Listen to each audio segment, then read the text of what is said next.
Good morning. Bronx like it's too early.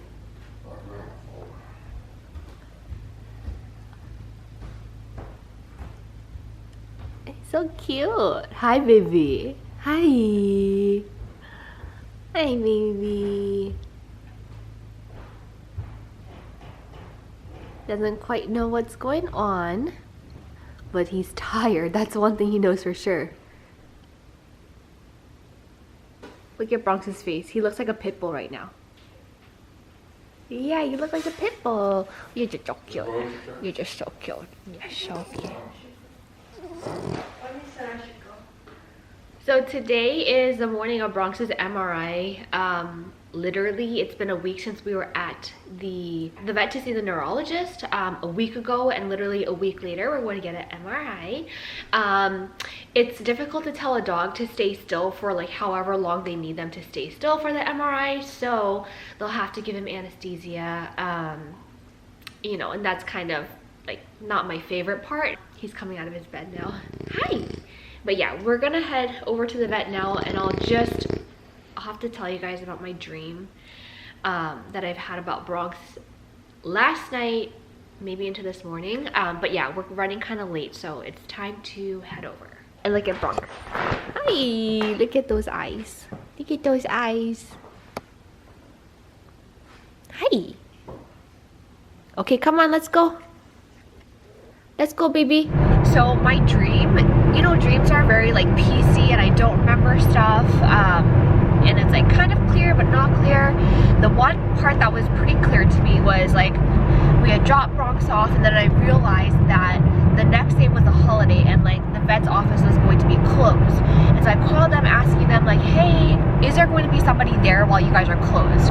Was what I was asking, and I wasn't getting a clear answer. So I was like, okay, forget it. I'm just gonna go pick up Bronx tonight. And they're like, no, you can't. I said, well, is there anyone that's going to be in the vet's office? And they're like, still wouldn't give me an answer. So I said, okay, I'm not going to leave him there by himself. Like, I just don't feel comfortable. So then we kept on arguing, and then I was at like a banquet dinner, and then somehow the vet came to find me. I can't remember if the vet was a girl or a guy, but came to find me to tell me that essentially the reason why he can't come home the next day is because they found something like in between his ear canal and his eye. The MRI is really for two reasons, mainly for his hind legs, like his spine area, but the vet did mention, actually she's a neurologist mentioned, hey, like I see that he has something like pink over here, like the pink extra skin that pops out of his eye. And then she said, I also realized that he's having some issues with his ear, the same side ear, and so she thinks that there's a connection there. And I forget exactly what she said, but essentially she wanted to do an MRI if possible over there to see if they can figure out if that's part of the issue, because then that would stop his ear from getting like infected and just like itchy and just stuff going on in his ear. So yeah, his MRI is really for two things, and we're here, so I don't know. Look at Bronxy.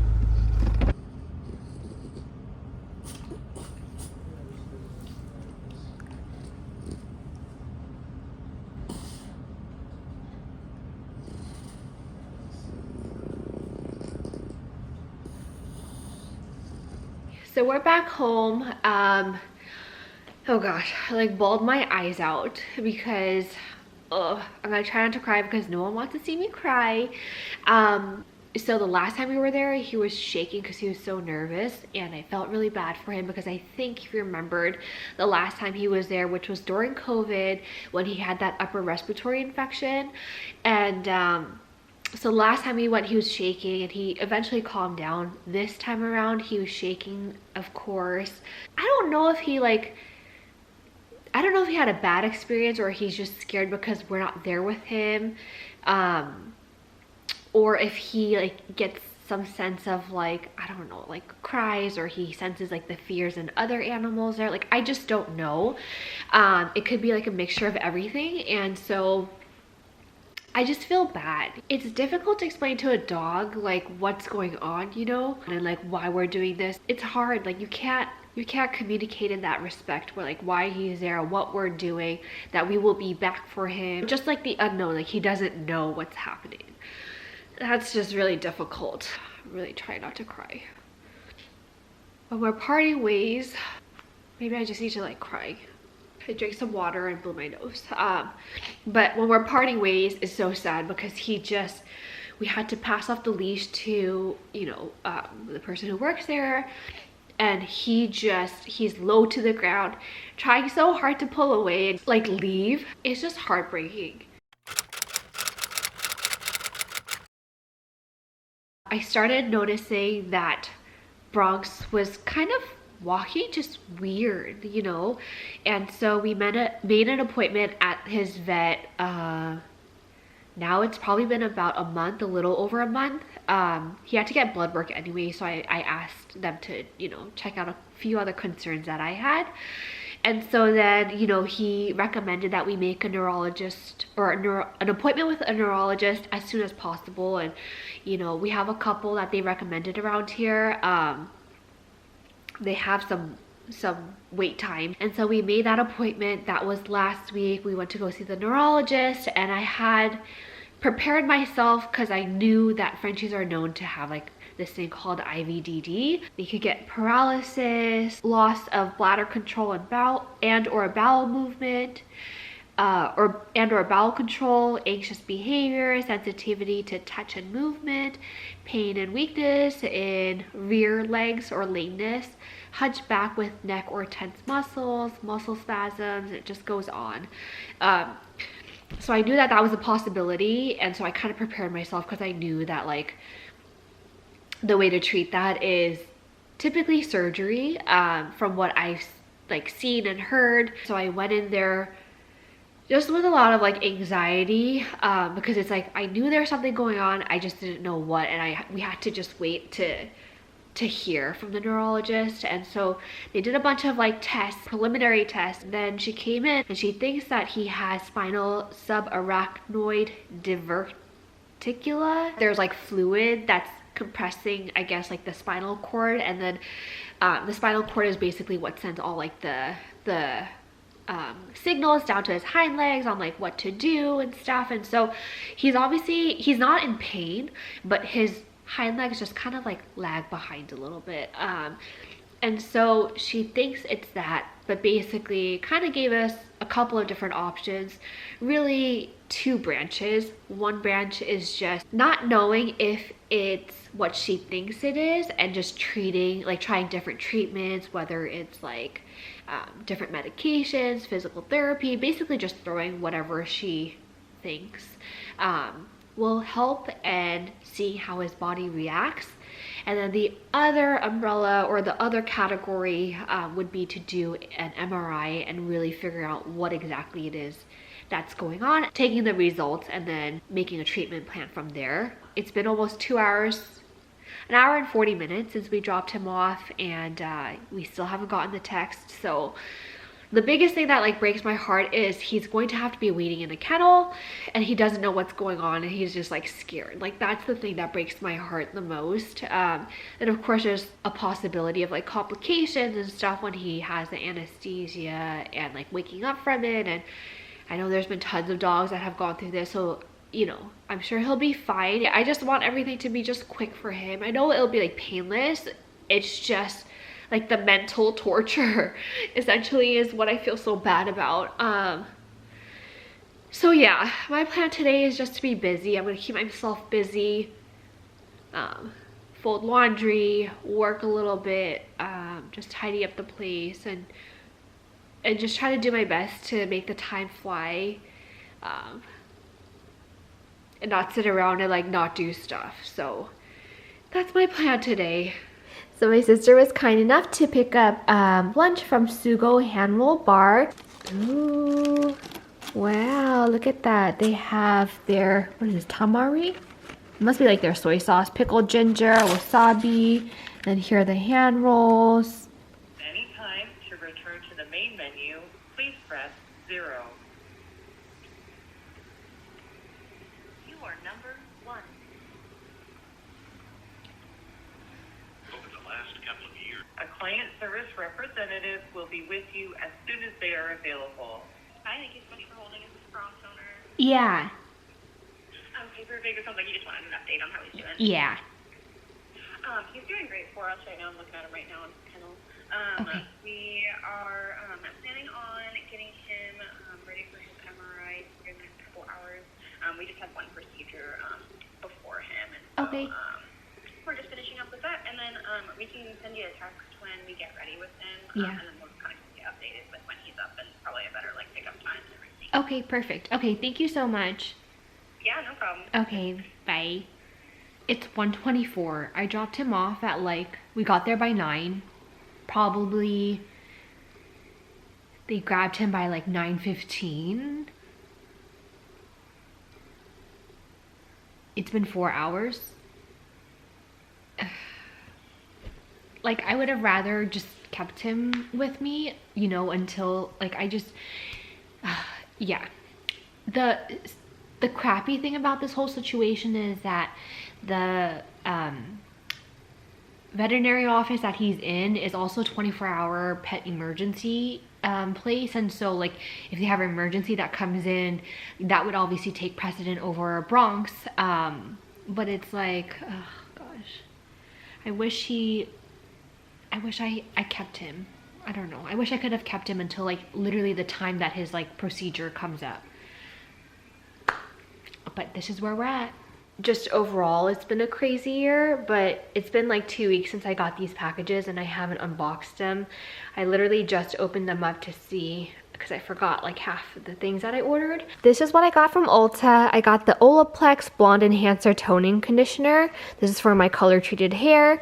And then I also got these. These are so cute. I didn't realize how tiny they were. They're really small. But the Pureology conditioner, and then I also got the shampoo over here, and then I also bought this Sexy Hair Big Spray and Play volumizing hairspray.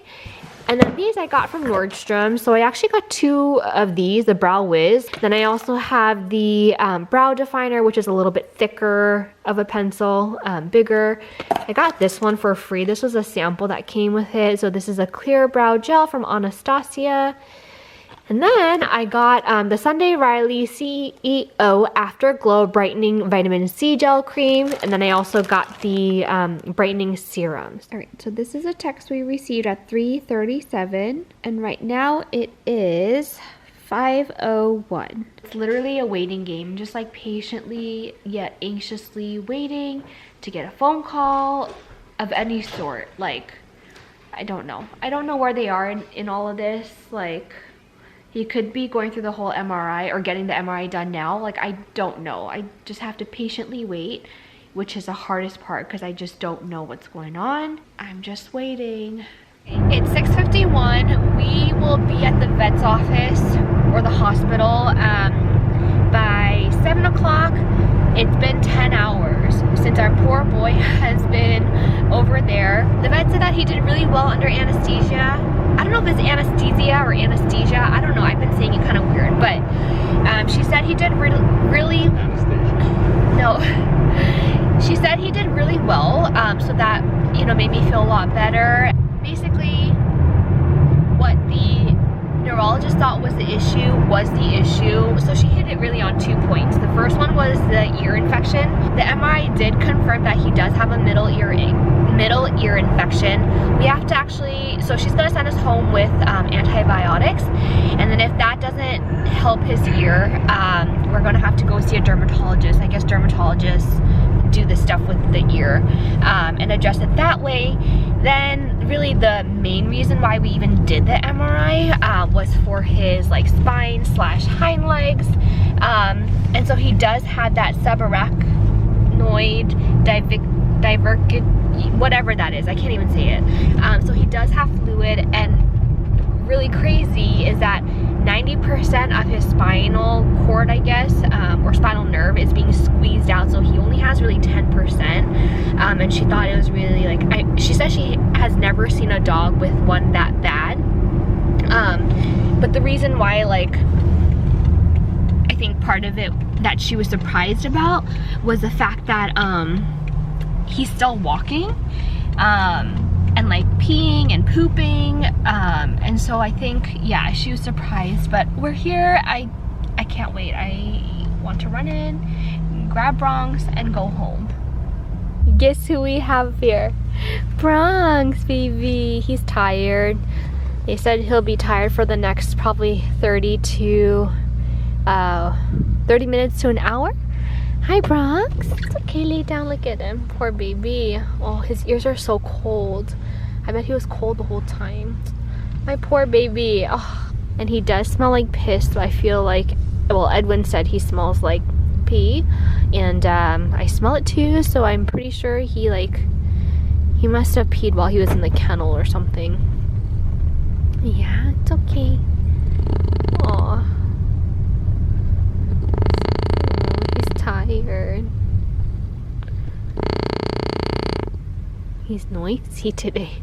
Extra noisy. Yeah, baby. Well, they said coughing is normal because they put the tube down his throat. So it's probably just irritated. So if he coughs, it's normal. Hi, baby. Yeah. See? We told you we're gonna come back and get you. They had to shave his chest, had to shave each of his leg because apparently his skin was really tough and they couldn't. We'll have to take this off, but poor baby. Oh my gosh, what are we gonna do with all this? And yeah, he definitely smells like piss. Poor thing. I would wash him today, but yeah, not today. You cold? Okay. It's like as if he's not already cold. Yeah. Where's the piss smell coming from? like his skin. I know, but like where? Poor I think he's just sitting in it. Oh, my poor baby. He's probably scared and just pissed himself. That's my guess.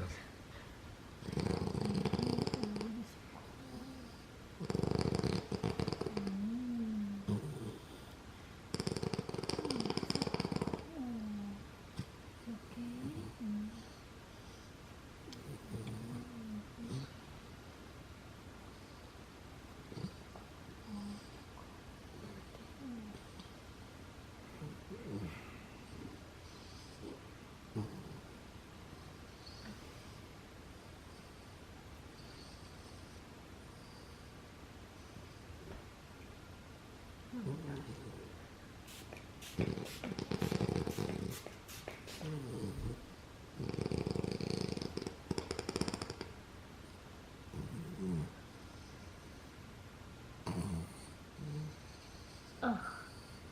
I have to do this butch job.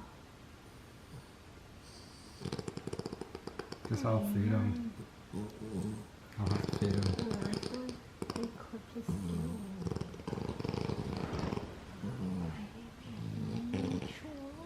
Take this off. Very too tight.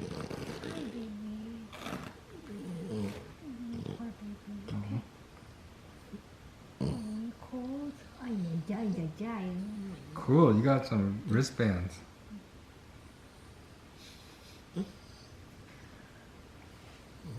I'm really happy that he's home. Ultimately, I mean, the bottom line is, of course, the neurologist recommended surgery. It's not like an emergency, but in the next 4 to 6 weeks.